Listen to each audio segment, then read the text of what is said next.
Hey, you guys, it's Professor Vitt. This is just a brief overview of anarchism. This was going to be a lecture that we would deliver in class, but unfortunately, Professor Vitt was in a car accident. Wasn't my fault. And I have no way of getting to Long Beach tomorrow. And so rather than deprive you guys of the content, I wanted to make this quick video for you. It was locked and ready to go. And I imagine we'll be discussing political reasoning and fascism come Monday. And then we'll also maybe start our review. So I hope everybody is doing well. I appreciate your taking the time to go over this video. I know that you guys put a lot into this class, and I don't want you guys to feel like you've been left out. So let's start with anarchism here. There are a couple of handouts that I've posted that will go along with this lecture.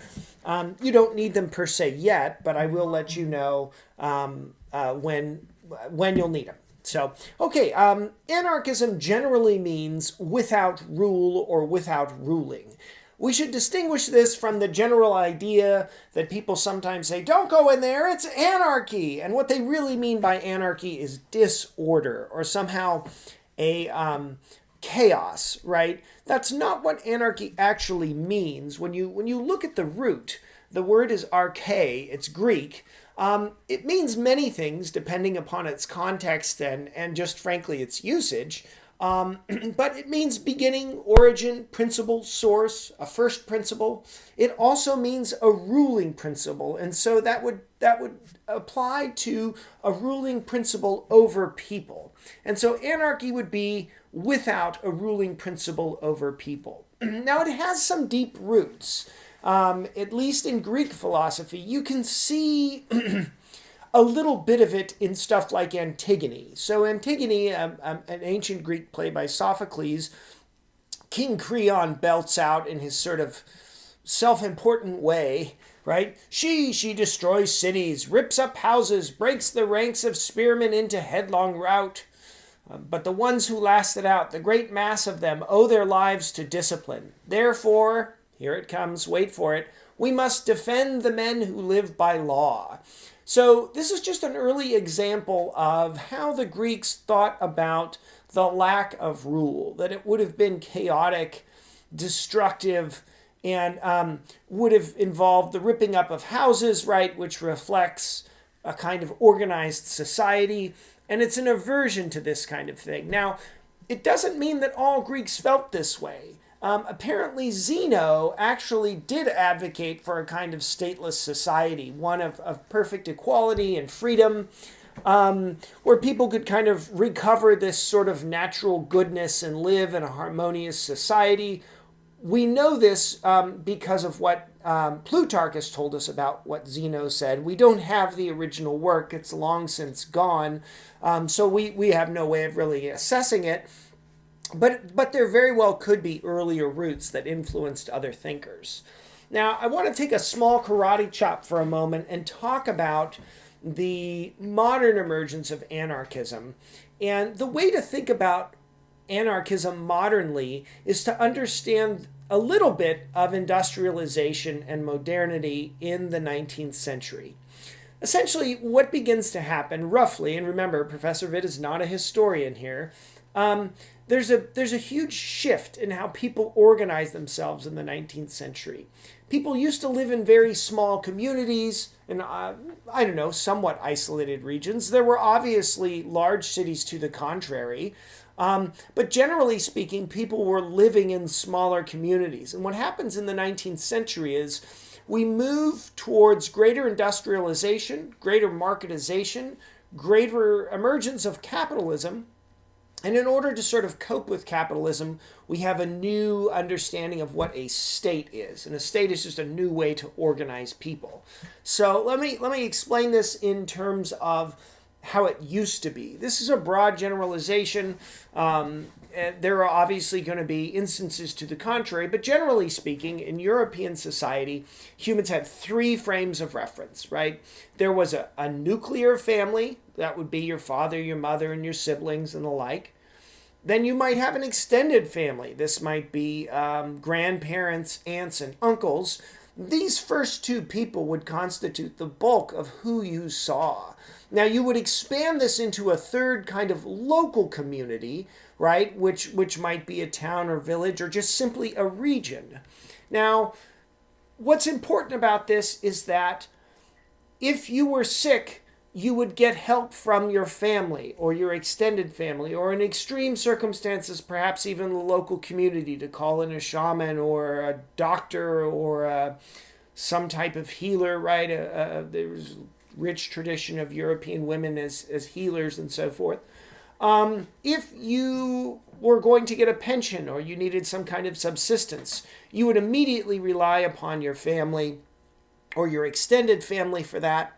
If you were going to be married, it would very likely be with the coordination of your family. It would have been very unusual for you to orchestrate your own familial relations, although it did happen. Certainly not as much as sort of independent marriages now exist in Western societies, but generally speaking, that's true. If you needed insurance for something, they really didn't have that concept, but if you needed remuneration as a result of some catastrophic disaster or something bad happened to you, that money would come from your family or your extended family. Maybe somebody had it squirreled away. If you wanted to start a business, you would need to seek those resources from one of these three spheres. Now that's very different. What begins to happen in the Industrial Revolution is the second two spheres, right, of extended family and local community start to drift away.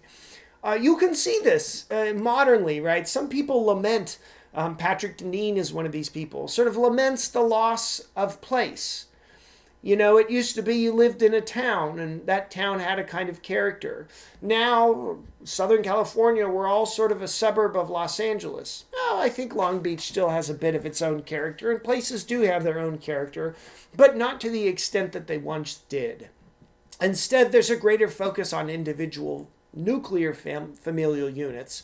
Obviously, this isn't true everywhere, but generally speaking, statistically speaking, our social structure is now very different than what it used to be. Now, because we had this Industrial Revolution, we needed something. We needed to become individuals, right? We needed to see ourselves as primary rather than part of a network. Now, it's very normal to think of yourself as an individual. You can marry who you want. You can live where you want. You can be what you want to be. You don't need to depend on your family or community to do it. The state and the market will take care of you, right? If you want to, get insurance, right? You can buy it from the market. If you need a pension, you can get that too. You can contract with Aflac for disability insurance or something like that. The state is kind of a new mother and father. I use that term loosely, but it's sort of true, right? The roles, it's true in this sense, the roles that the local community and your extended family used to play are now roles that are played by the state and the market. If you're sick, right? Well, this is something that you need to deal with. You would go to the doctor, who is part of a health maintenance organization, which is an entity with which you've contracted. Many people get their pension from the state. If you are going to be married, you have to get a marriage license. You might even, and I mentioned this in class the other day, you might even meet that person online through a service, right? Where you pay and contract with that service. So the market and the state have replaced those other two spheres of human activity. Now, this is a general trend. I don't want anyone to take this personal. This is just a general difference in our society, and it has to do with anarchism.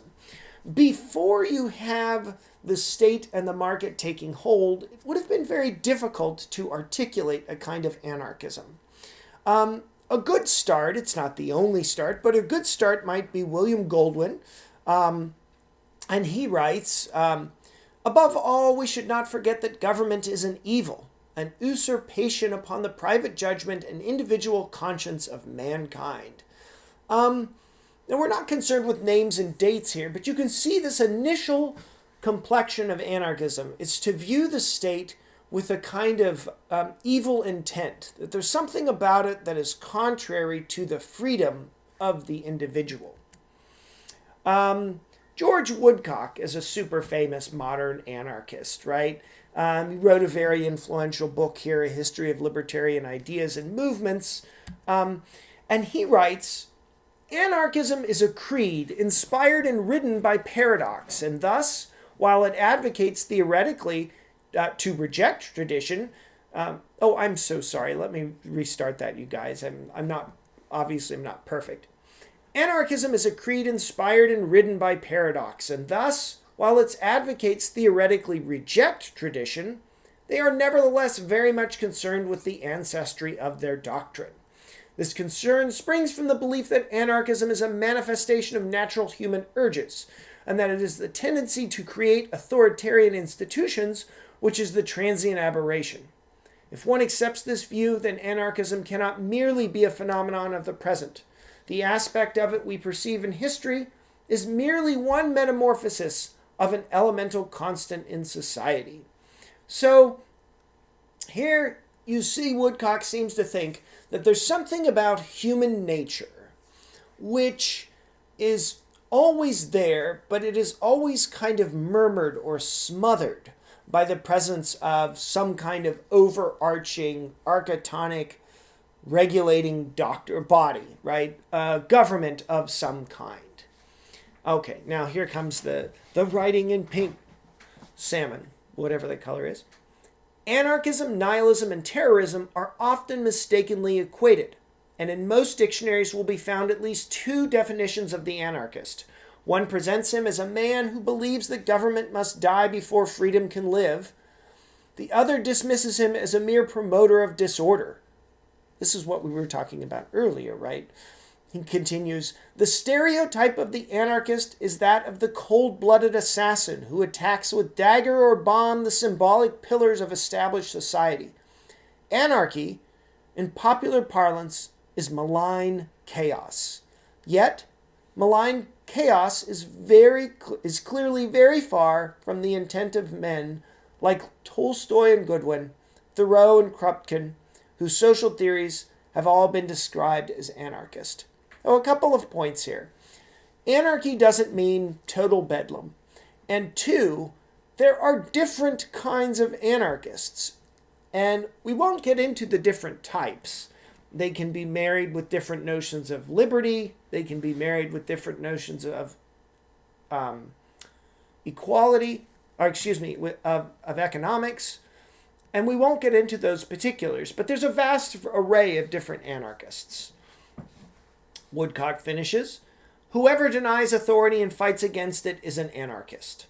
Said Sebastian Faure, the definition is tempting in its simplicity, but the simplicity is the first thing to guard against in writing a history of anarchism.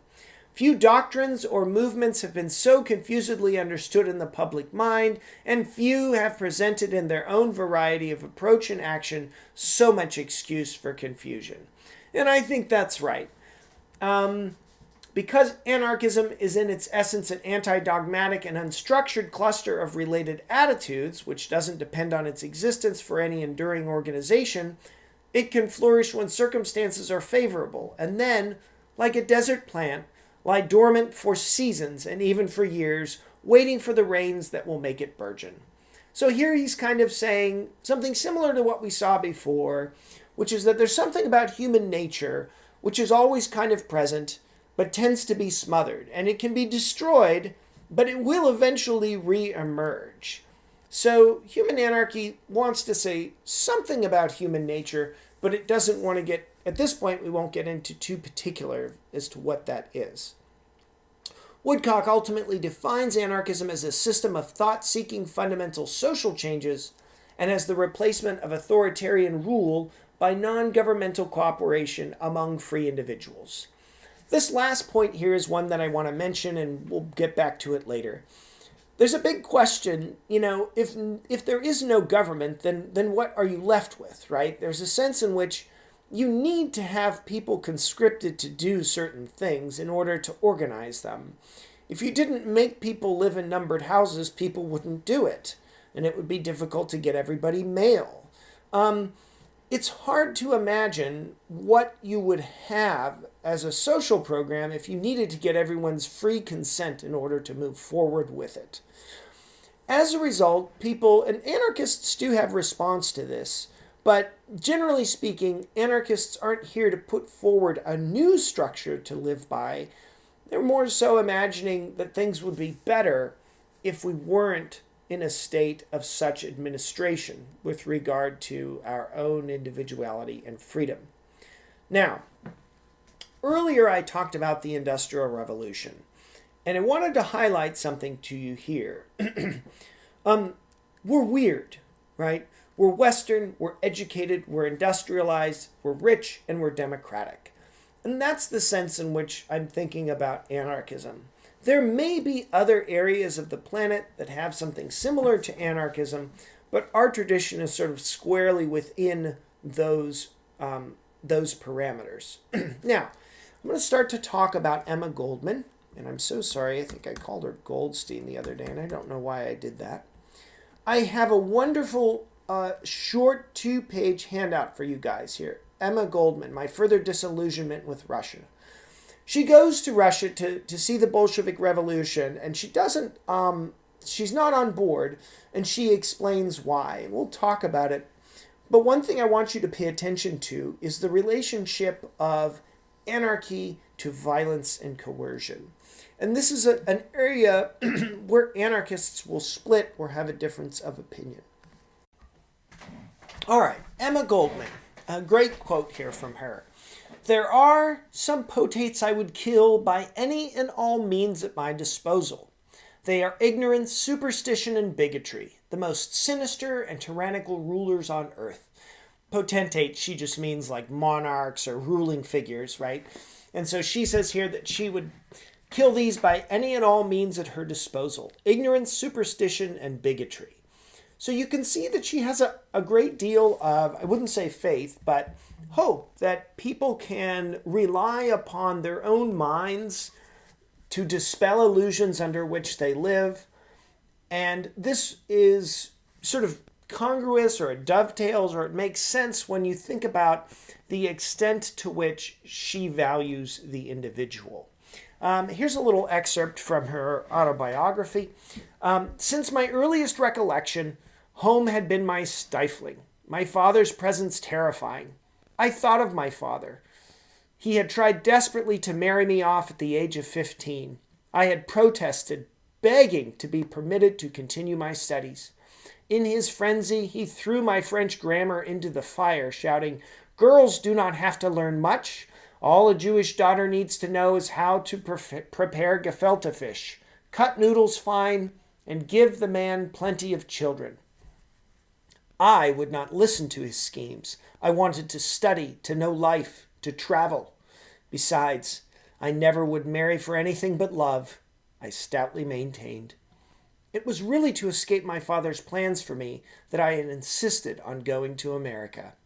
So she left Russia to come to America. And the idea here, and you can see a parallel to Mill, an overbearing parent has instilled in these intellectuals a thirst for their own agency, their own autonomy. Now, here she's writing further about education. The public school, the colleges and other institutions of learning, are they not models of organization offering the people fine opportunities for instruction? Far from it. The school, more than any other social institution, is a veritable barrack, where the human mind is drilled and manipulated into submission, into various social and moral spooks, and thus fitted to continue our system of exploitation and oppression. You know, she sounds like Plato, right? Now, she doesn't like education, but she absolutely would be right in line with something like what Noam Chomsky said about education, or maybe to some extent what Ta-Nehisi Coates said about education. The idea that sometimes, right, you'll have professors who say the goal of education is to develop the individual. But there's a more radical notion there that it's actually not to develop the individual. Instead, it's to smother it, right? To keep it from being what it should be. Goldman's really great. She was a very, very early progressive. She campaigned for better working conditions. She was an advocate of free love, atheism, conscientious objection, birth control, and homosexuality, which was very, very, very early. She was just great. There's a fun story, and I'll just leave her and for a moment. I'll leave you with this story about her. Emma Goldman tells this. There was an anarchist meeting of some kind at her apartment, and they were having this very serious meeting or something. They were just having this meeting, and Goldman goes over to the record player, turns it on, and starts to dance. And somebody in the group says, look, you need to take this seriously. We're having a meeting here. We're talking about big time stuff, and this movement's not going to have any integrity unless you treat it with that. And Emma Goldman doesn't even miss a beat, and she says to her cohort, "If I can't dance, I won't be in your revolution." And that's a classic one, right? I mean, it's funny, right? She has a good point. I mean, if they're all a bunch of anarchists, why is somebody trying to tell her what to do? All right. 5 principles of anarchy. You can think of this as 5 themes of anarchy if 5 principles sounds a little contradictory or funny. The first is that, and let's get to our handout. Here we go. This is our other handout, and I normally print it out for you guys just so you can see it in one place. 5 themes of anarchism.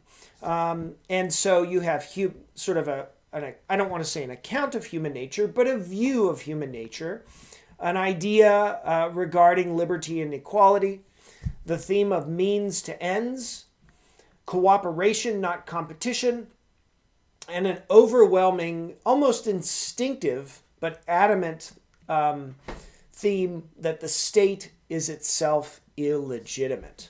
All right, let's go through our slides. First off, anarchists believe that human nature is benign and dynamic. They believe in cooperation over competition. Number 3, that the state is repressive, illegitimate, and obstructs social progress. I'm sorry about that comma missing. Individual liberty cannot exist without social and economic equality. That's number 4. Number 5, there's a rejection of the claim that the ends justify the means. All right, first off, human nature. Anarchists believe that we can shape the kind of behavior we wish through our own choices, that we're really capable of a wide range of behaviors, but we don't know this because we are always under the thumb of the state.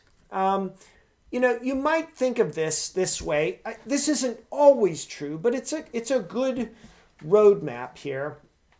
Conservatism thinks that human nature is fundamentally malign, that it's bad. At the core, people are kind of rotten, and you can kind of see that.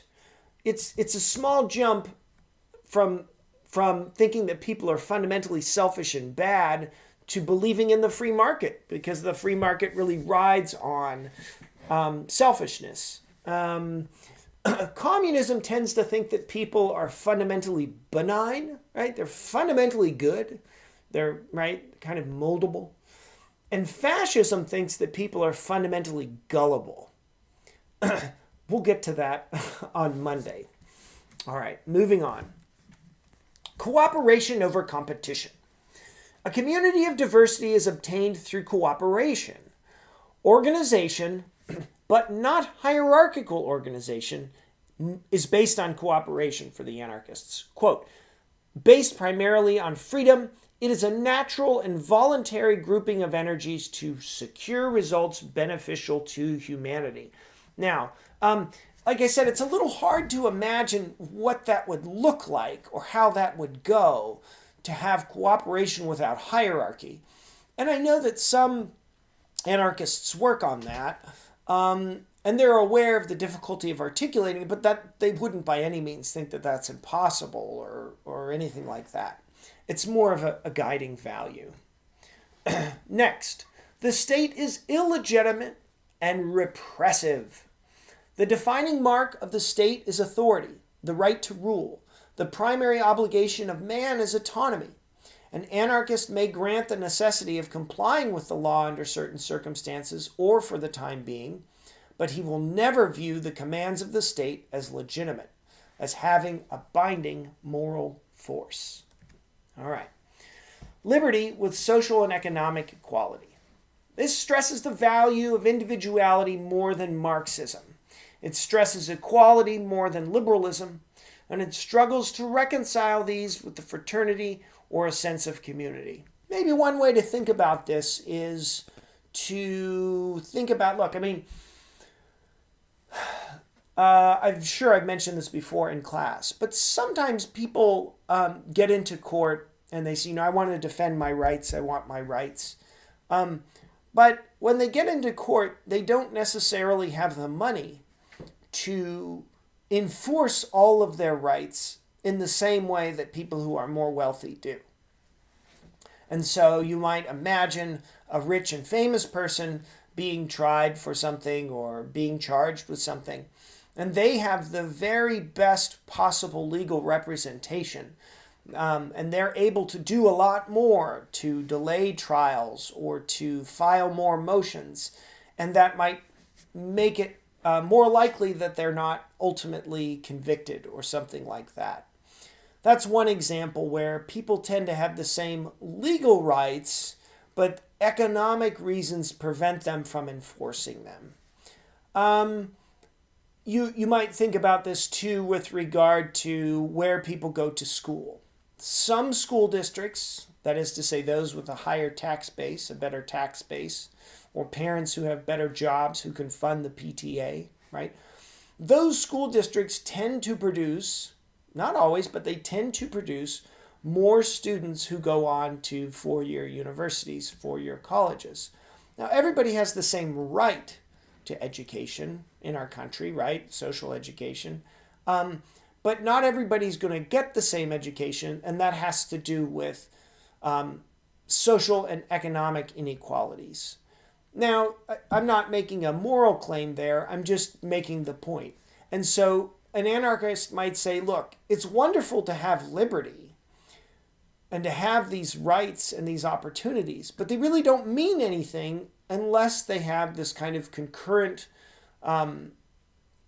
cause of social and economic equality, because liberty is the means by which, social and economic equality is the means by which we realize our liberties, right? Okay. Means and ends. All right. No revolution can ever succeed as a factor of liberation unless the means used to further it be identical in spirit and tendency with the purposes to be achieved. So, right, when you read the bit from Emma Goldman, you'll see this. There's this idea that if you want to have a government which respects the rights of individuals, then it shouldn't kill anyone to come into power.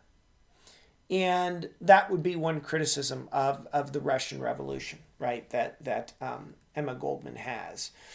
You might think that this is like a question of institutional memory, that, if it's worked in the past, right, if it worked to come into power to use deadly force, then you would probably continue to use it to enact policies. And so you become the very thing that you wanted to avoid. Okay, this is just a little chart that I found online. You don't need to spend a ton of time with it. I don't vouch for its authenticity, but it is very helpful. And it's kind of an increasing egg of the state and the individual, right? Anarchism doesn't want any of this stuff. It doesn't want police, military, courts, nothing. Minarchism would like police, military, and courts. Classical liberalism would add, fire protection and roads. Modern liberalism would include these things, right? And then socialism would be energy, clothing, housing, and food. And there are just huge numbers of different ways of cutting each of those up. And you might even jump around with some of those. But I think it does indicate one thing. I think anarchism tends to be more of a logical space, for me at least. It's a theoretical point. But I don't really know anyone who is by substantial practical means an anarchist, because most people are part of an administrative society, right? Everybody's got a social security number. Everybody kind of is tagged, and we're all part of this system.